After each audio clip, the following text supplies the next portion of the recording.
Good morning, friends. This is Dr. Debashish from Salalah, Oman, once again with you. Uh, we've been actually enjoying a sudden spell of heavy lashing rains and serious gusts of winds for the last 48 to almost 60 hours. A lot of overflowing mountain valleys. Of course, the blistering heat has come down tremendously. It's really cool, and Salalah per se is being a seaside resort is a much sought after tourist destination because of the wonderful weather and the optimal temperatures that we experience throughout the year. So these rains are definitely welcome. They herald the onset of the Kharif geophysical phenomena which visits Salalah every year for about 4 months since times immemorial. And that's the reason why millions of tourists from the entire Middle East and rest of the surrounding world come flocking to Salalah for these Kharif months. It's not just the onset of Kharif, but it's also onset of normalcy in our lives. And when I say normalcy in our lives, last 3 months, every one of us has really been facing a nightmare called the corona pandemic. However, I think things have to come back to normal and we have to accept what is normal. The fact that these last 120, 25 days has really taken a serious toll on our lifestyle, our routines, our working schedules, and not just our physical self and our physical deadlines, but also our emotional self and also our social interactions with the people.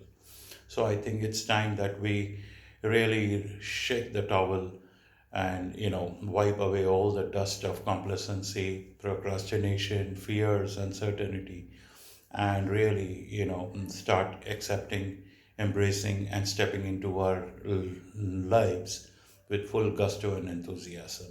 However, while we do so, we have to remember that caution is extremely important, courtesy and respect for the fact that now it has been proved beyond doubt that we are very, very vulnerable and we are very small, minuscule creatures compared to the ravages of nature should we decide to play with the laws of nature.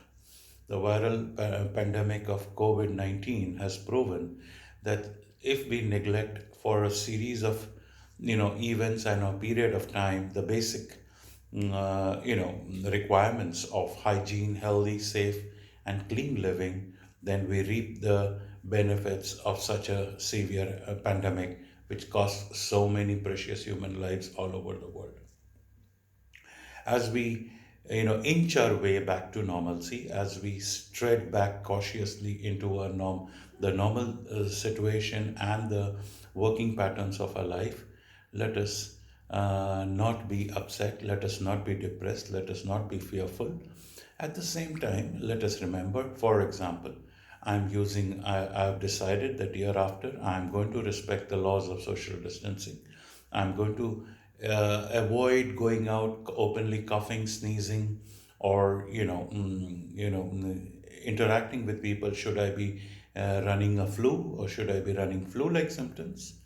And as far as possible, I'm going to avoid close social physical contact like hugging or shaking hands, especially if I know if myself or the other person doesn't seem to be in the optimal or prime state of health.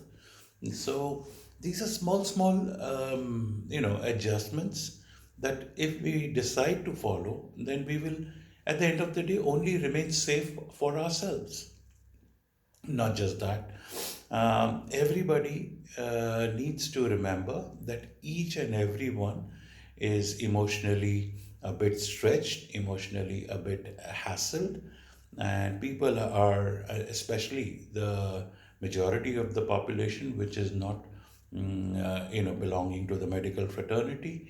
And so, especially for all my physicians and colleagues from the healthcare industry, we need to be extra patient, we need to be extra kind, we need to be extra approachable, we need to be extra soft and subtle in our speech, in our actions, in our gestures, in other words, in our non-verbal communication, nuances, because the society in any part of the world, wherever we are living, would have tremendous expectations, not just as healers, actual healers who dispense medications and health care stuff, but also our words, our actions, our gestures will play a very major role in calming down, in soothing, and in quietening and allaying the fears and anxiety of the people around us. Now, people look up to us at this point of time for inspiration, for moral guidance, for support, and I think we all have a huge responsibility on our shoulders. Similarly, on an individual and a personal front, kindly remember we all are human beings. Each one of us has a family. We have a wife, or we may have more wives, as is prevalent in this part of the world. We have children, we have elders, we have our own, siblings, and we have our own, near and dear ones, immediate and, family, other family members. So everybody, now if you are the lone doctor in your family, then everybody looks at you as the totem pole of wisdom, support, and moral guidance in such scenarios. So it would not be a waste of time if you were to just read up a bit or try to gather a little bit of information and try to keep yourself aware and abreast of at least what is the current scenario and what are the latest things happening about this COVID, because when your relatives or your family members come to you seeking information, they really look up to you, and you need to at least answer their basic queries, if not highly specialized, complex issues which need a definitive reply, for which you can direct them to an appropriate specialist. But at least basic information, they would look up to you. So do that. Try to be patient with both your wife and your children and your near and dear ones. They are also going through a tremendous amount of mental stress. And imagine you being a doctor or you being a healthcare worker, you have at least a more fair, in depth working knowledge of the situation, and they don't. Their entire information and knowledge curve is based on hearsay or what they see or view on the soapbox or television screen or on their Android phones, and they do not have the in-depth scientific basis to process that knowledge that they receive in a very systematic and analytical manner and come up with resolute conclusions of yes or no or right or wrong. So at such moments, you do play a very important role in guiding them out of their confusion into acceptance of what is most optimal and correct thing to do. Another important aspect I want to talk to about is look around for people around you. In such situations of lifetime, we come across a lot of people who are in need of some kind of help. It need not just be giving money. It can even be moral support. It can be physical support. It can be a little social support in the form of, once in a while handing over a small bag of groceries or helping an old person to get run his errands of paying the electricity, telephone, or water bill, or helping someone with their bank transactions. So please, this is the time for entire mankind and entire humanity to step out of its own comfort zone, own shoes, and also try to help others without stepping on anybody's toes. There would be a lot of people who basically may also try to prey or take advantage of the situation and take a couple of needy, gullible people for a ride. Society has always been infested with such kind of scavengers and vultures. Leave that apart. Let's ignore that component of the society.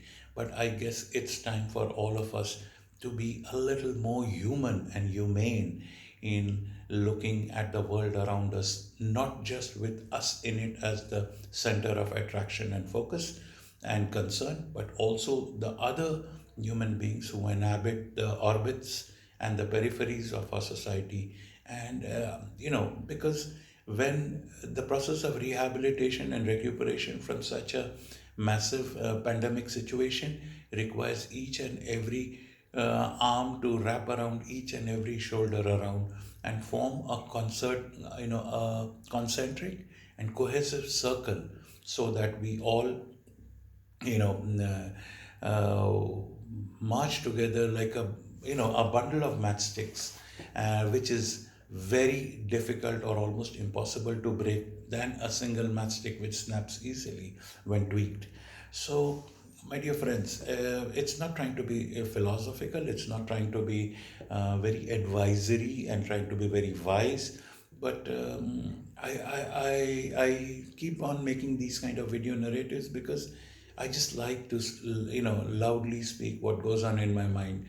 And I do sincerely make an attempt to do these small things in my day to day life. And I hope to just transmit my experiences and my feelings to others. Uh, there's a strong possibility that a lot of people may ridicule me or consider me to be an oddball or off my rockers trying to post such videos, but I'm also sure and I'm guided by the human faith and the belief that even in a pack of 100, if I can motivate one single person who can then sustain this chain and move it forward, I'm sure at some point of time the world would become a much better place to live in.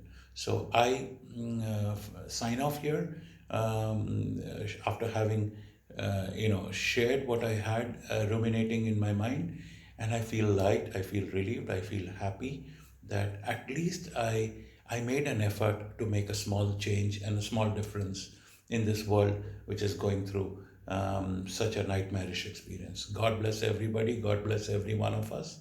God bless our families, and may we all stay safe and live to see a better tomorrow. Thank you. Stay blessed. Stay happy.